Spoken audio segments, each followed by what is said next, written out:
Live and direct, live and a date no jive. Legalize it. So how much can a koala bear? Koala bear, koala bear. Koala bear. Barry pulls a joint out of his pocket. Bill says, "Great, Barry, a reefer." You know the ordeal. Yes. Official barbarian. Face puller. In case you were wondering. Hey, yo. Yes. Truly yours, I come off quicker than the groupie draws. My team see more G's than the Gucci store. Ground controller, Major Tom, take your protein pills, put your helmets on. Take shelter from the bombs, our art show. S.O. my co-host. Apocalypto rap, your name is almost. Can't stop to shine like the sun in the sky. Your guy, stay popping like the guns in the shy. Rebel eye, put the masses on. To conceal it, I'm a superhero. I put glasses on. Deck whack, boy, your facts are wrong. Your rap's like a sun shower. Your rain didn't last for long. Nah, I never fail, never sell, never tell. Saw with the barrage, the track by 7L. Great. Make me wanna create chaos and mayhem. The flow rock the party until we say Hey when. yo, face puller, aka Frankie Pulitzer. Pull up in the Panama, ask you who the bullets for. Just the feels of the unreal and the real, that's the deal. So hermetically sealed, opponents kneel, get the loot out, pull the suit out. What the fuck is this shit? I came here for a proper shootout. Stagnant heat runs deep within the streets of Mombasa. Side to side of shady on club, away from prior nights, save casa. I use the windows and reflections or the mirrors of the street. I'm deceptive on my feet, even more deceptive when I send a message on the beat of my battalion. Is moving like a dark stallion fleet, 7 horsemen, walking up on my 7th portion. I stick my foot up in your organs like they beat up Jordan's face puller. Nobody with his him. I cut your ear to chin, tear your limbs, then I wear your skin. Definitely, it's popped out. You'll see me again next episode? Yeah, I guess so. Oh, yes. Look at that, and so enter the chat. I mean, enter the ring and push your head through the mat. We see what's up, you making peanuts yelling gang. Where? Supreme rap scientists shine like the glare between Lotus's hair strands. Thanos body slam their fans. Their fam never had a fair chance. It's like bear cans in Superman's bare hands. I crush, I switch it up while you in the same suit. Like a straight flush, A plus the grade. They calling me Kenobi cause they know me, but that's on the nose like Charles Oakley's okie dokie. I'm an Anatolian shepherd on record, check it. It's like Richard Deckard's over to capture to prove that he shouldn't act. A 2-factor authenticated for you rated. No, I know it's not a word, I just made it gold-plated slang. I break the demo for respected deck of face puller. Guess what? They both hate it. Ain't it funny that you on the sack like a Kyle Van Noy fanboy? Even when I post nothing, words at Japan droid. I might torch him when recording one shot. Indiana Jones taking out the Cairo swordsman. Welcome back to the Karma Koala podcast. I'm your host, Sean Hocking, and this week on the podcast, we've got Mary Jane Oatman from the International Indigenous Cannabis Industry Association. Am I right? Yep, that's me. Okay. We're actually based in Portland this week, not broadcasting from home because we're at the another very long name, the National Interdisciplinary Cannabis Association, Cannabis Symposium that I've been putting on here in Portland, Oregon. And I've managed to catch Mary Jane here to talk about some of the issues with regard to indigenous issues and cannabis in the US. But also North America and Central and South America generally. Welcome to the show. Can you tell us a bit about the association to start with, what you do, why you do it, and when you started it? Thank you for having me. It's such an honor and a pleasure to finally meet you in person, first of all. Thank you. I am a member of the Nez Perce Tribe, which is one of the treaty tribes in the Pacific Northwest. It's located in Idaho, which is one of the last states in the lower 48 states of North America to legalize. And some people predict that Idaho could potentially be the last state. And even further, that Idaho will never legalize, that we would have to wait for some sort of federal reform before anything moves towards progress for quality access for medicinal cannabis. So there's no availability of regulated cannabis, either medical or recreational or adult use in Idaho whatsoever? Okay. So with the Indigenous Cannabis Industry Association, which is a 501c6, that's a part of the work that we're doing, is tracking the data on who, what, where, when, and how amongst indigenous tribes here in the United States to figure out what are the limitations to even just hosting a safe conversation about how state patchwork legalization has, created access to Indigenous communities, because some of them are not completely embracing cannabis legalization. One of the questions I have about Indigenous communities in the US in non-regulated and regulated states, do they have the ability under their treaties with the federal government to do things that the state doesn't want them to do? So in terms of, in Idaho, you under the treaty you can do certain things. And so I presume gambling is one of the things that Indigenous communities are allowed to run as businesses. That seems to be the standard across the board.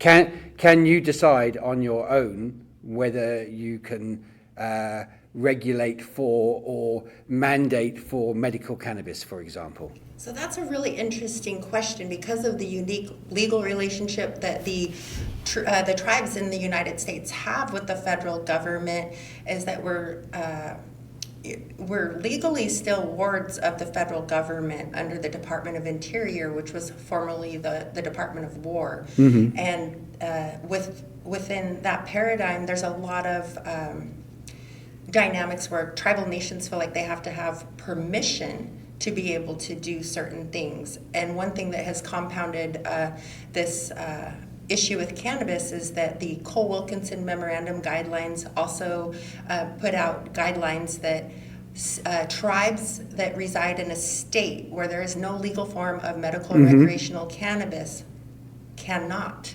And so I think that that's where we're in uncharted territory as far as really strong treaty tribes pushing back against this patriarchal, approach that. And that's a sort of Mr. Smith goes to Washington to have to do that. So they have to trudge to Washington and argue their cases in a federal court in D.C. In order to see whether somebody's obviously going to just say no to them, I presume. Well, we have a really interesting case study happening right now. Most of the tribes that have legalized either medical or recreational cannabis here in the United States have done it after a state has moved towards some sort of legalization. We have, two case studies. We had one tribe in South Dakota, the Flandreau-Sandy Sioux tribe, who actually attempted to do it prior to the state of South Dakota legalizing any medical cannabis. And they, they propped up their own medicinal model. It's a very high quality model, but they started the program and then implemented it after the state of South Dakota went medical. We have another case study that's in North Carolina, the Eastern Band of Cherokee Indians, and there is no form of cannabis access in the state of North Carolina, and the Eastern Band of Cherokee Indians have moved forward with passing a medical ordinance, and then just this year they put it back out to the ballot to the citizens of the Eastern Band of Cherokee, and they overwhelmingly approved a recreational ordinance. So now they're in the situation of being in a state where there's no legal form, so they're straying away from the guidance of the Cole-Wilkinson Memorandum to push the sovereignty issue in this cannabis issue. Okay, and so what does that mean in terms of next steps for them? Are they using is cannabis being used as just the messenger for having more control over one's lives within an existing state, or are they actually just thinking about cannabis and thinking that? My other question, because I'm totally unknowledgeable about this, is if they did sell recreational medicinal cannabis in a non-state, does that mean they raise their own taxes that you can use within the community, or do those taxes, do they have to pass part of them to the state, even though the state might not have allowed them to do what they're doing? Yeah, the state has no taxing authority over the tribal nation. Okay. In regards to cannabis, and I think that's another one of the interesting areas that the Eastern Band of Cherokee is endeavoring, because they're exploring to see what the reaction both is from the State House and Washington, D.C. They got a reaction. They got a for reaction, sure. did they? Absolutely. So after they passed overwhelmingly their recreational laws on the Eastern Band of Cherokee Reservation, Congressman Chuck Edwards kind of wrote a shoot from the hip bill called the Stop Pot Act. And I think I've read about this act. Yeah, where as a result of the Eastern Band of Cherokee legalizing recreational cannabis in his state, in the Bible Belt, is that his knee-jerk reaction with the Stop Pot Act is to try to create a new revenue source for the Department of Transportation's to enforce, it goes even further than that. What they're trying to do is restrict federal funding to any states that have recreational marijuana or any tribes running a recreational marijuana program, to stop federal highway funding to those tribes or states as well.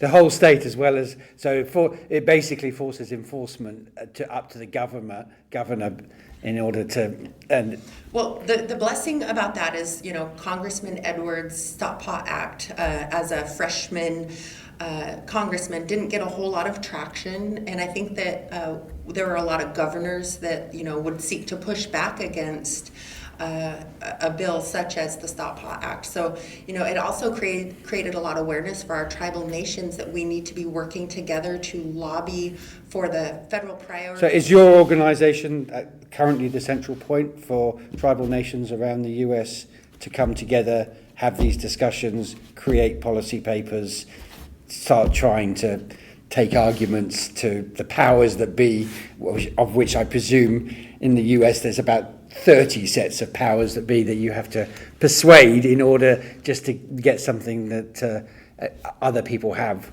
already? Yes, our organization is less than 2 years old, but we have been leading the charge in the Indigenous conversation, because prior to that, there was no real organized efforts from tribes on what federal reform could or should look like for Indigenous tribes.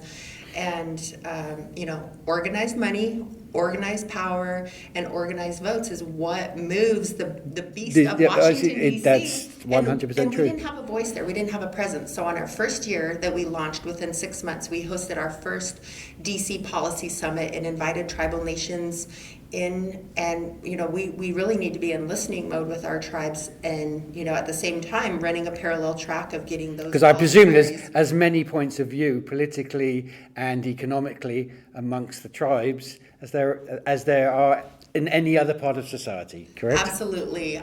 There are still, as I mentioned earlier, some tribes that have not even had a community conversation about this, so they're not prepared to lobby federal priorities. On something that they say they don't know anything about yes, yet. Exactly. Okay, so we sort of talked about things that are a little in the negative, maybe. What positives do we?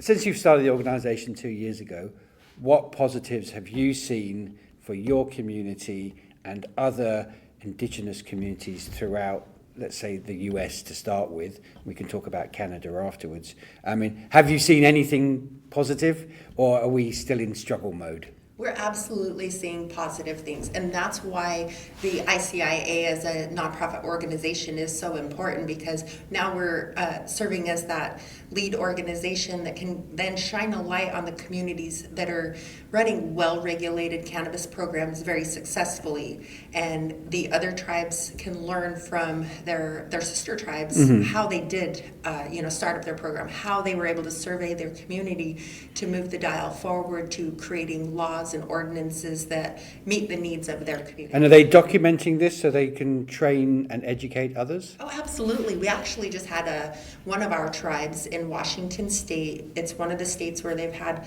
probably one of the longest running recreational and medical program as a tribal nation. And not only do they operate 4 recreational retail stores, but they also have their own testing facility, Medicine Creek Analytics, where they're running, product testing, not only statewide as a for-profit testing lab.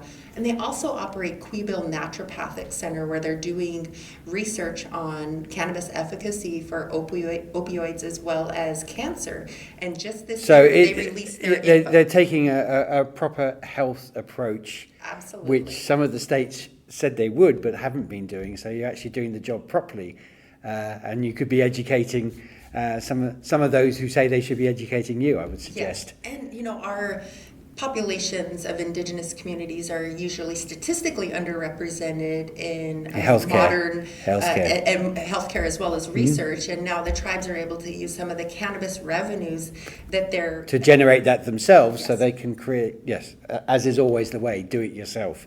It's one of my favourite things. Is I was having the discussion earlier today about publishing and legal information, and it's the same thing. Nobody else is going to do it for you. You've got to do it yourself, haven't you? That's what I did when I started Tribal Hemp and Cannabis magazine. I was looking for the information out there and I wasn't finding it. It's not there. And then I decided, well, I'll have to do it Good. myself. Yeah. And the same month that I decided that I was going to move forward with a print publication, the infamous magazine High Times ceased all of their print publication. And I thought, oh goodness, what am I doing? If print is going away. Don't worry, there's various reasons High Times. I know. Cease. We know, if we know the name Adam Levin, we don't need to say any more, basically. Yes, that's another discussion entirely. We can revisit that. So, I mean, look, it seems you're doing a bunch of positive things in the States and in bringing people together, talking to legislators in the States and in DC. I think when I spoke to you yesterday, you talked about now looking at this as not just a national but an international movement. What do you hope to do, and what have you achieved in terms of communications with other communities outside the US? To be fair, when we started this organization, it kind of already had an international approach to it, in the sense that the impetus for us to really ramp up the organizational efforts was when First Nations communities were left out of the Cannabis Act in federal reform for Canada. It led to tribes creating a Red Nations market. It's like, you're not going to include us in your federal reform We'll just laws. do it ourselves. We'll just do it ourselves. Yeah. And so, within our organization, we've been working with First Nations communities who are trying to figure out how they create well-regulated seed-to-sale track and trace programs, how they run safety measures for horizontally licensed community members for product safety and testing, to make sure that youth are not getting access to products, and that they're also leading with public health and safety information, such as something as simple as, what's in your cannabis, really provocative thought questions, because there are a lot of unregulated, untested products that are getting into. No, that's more than, of course there are. Of course there are. I mean, what about, what also interests me is it seems a great fit that it's actually the Indigenous communities that can talk about the environment, ecology, and cannabis, and not just cannabis, but all regulated, highly regulated drugs. So, at the moment we're looking at the industrialization of psychedelics. There's the hugest black market industrialization of the coca plant, which has to be unwound. And I would imagine the best way to start that process is going to be with Indigenous communities in South and Central America. I mean, do you see these discussions already coming up? Yes, they're definitely coming up, as we have already protected plant medicine species that Indigenous communities here have access to that are federally protected, such as peyote. Mm-hmm. That is a medicine that we do not want opened up to mainstream population because of conservation efforts, because of limited access and the scarcity of the medicine. Yeah, well, I always fear for the Sonoran toad. I think there's only going to be about 3 of them left soon, because lots of very selfish people want to get high, basically, as far as I can work out. I don't see there's any. The way I'm looking at it at the moment is it's all about human pleasure rather than caring for the environment around. And again, I see Indigenous communities have been using these compounds for millennia. Our organization certainly leads in that regard. There's a lot of colonized terms in the cannabis industry Yes. that just get a lot of hype. One of them that just drives me insane is the term green rush, and everybody's wanting to hop on the green rush bandwagon. And I remind people that many of our indigenous communities are still cleaning up from your gold rush. Exactly. No, that's look, a fascinating conversation. I could talk to you forever, but as we know with podcasts, people start nodding off after about 15, 20 minutes. So wake up, exactly. So I think we might just stop at that point, and I'm going to come back and ask you to speak to me either, well, I can't say later this year because it's already later this year, but maybe early next year, and follow the work that you're doing, because I would really like to talk to you about the work that you're doing here, but as it spreads around the world, and you're talking, talking to global indigenous communities from Brazil to Indonesia to Australia to parts of North Africa, wherever. Well, it sounds like we have a date in 2024 then to talk about how indigenous global community work together to address the United Nations Declaration on the Rights of Indigenous Peoples pertaining to our basic human rights to access our own plant medicines. Fantastic. Well, that is a conversation I definitely want to have. You won't be finding that conversation on most general media, so do listen to the Koala podcast. Thank you very much, Mary Jane Oatman. We'd love to have you back, and it's been great to have you on the show this week. Honor and a pleasure, Sean. Thank you.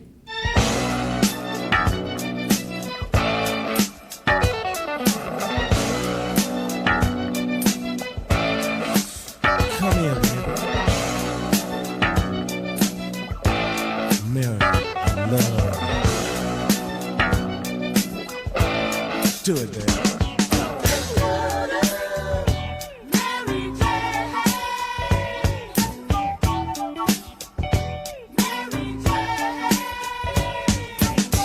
I'm in love with Mary Jane. She's my main thing. She makes me feel alright. She makes my heart sing. And when I'm feeling low, she comes as no surprise. Turns me on with her love.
Live and direct, live and I take no jive. Legalize it. I mean, how much can a koala bear? Koala bear, koala bear. Koala bear. Barry pulls a joint out of his pocket. Bill says, great, Barry, a reefer.